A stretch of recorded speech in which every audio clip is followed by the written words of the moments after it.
سعید بن مسیب نے عامر بن سعد بن ابی وقاص سے انہوں نے اپنے والد سے روایت کی، کہا رسول اللہ صلی اللہ علیہ وسلم نے حضرت علی رضی اللہ تعالیٰ عنہ سے فرمایا، تمہارا میرے ساتھ وہی مقام ہے جو ہارون علیہ السلام کا موسیٰ علیہ السلام کے ساتھ تھا، مگر یہ کہ میرے بعد کوئی نبی نہیں ہے۔ صحیح مسلم حدیث نمبر 6217۔ سہیل کے والد ابو صالح نے ابو ہریرہ رضی اللہ تعالیٰ عنہ سے روایت کی کہ رسول اللہ صلی اللہ علیہ وسلم نے غزوہ خیبر کے دن فرمایا، کل میں اس شخص کو جھنڈا دوں گا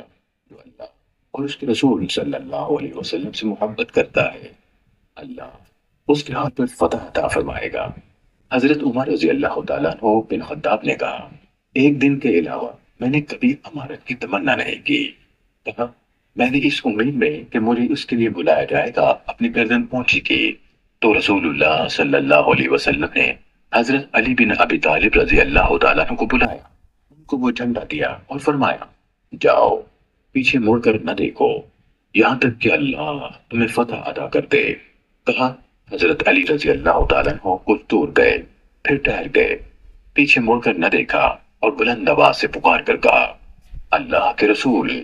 کس بات پر لوگوں سے جنگ کریں؟ صلی اللہ علیہ وسلم نے فرمایا، ان سے لڑو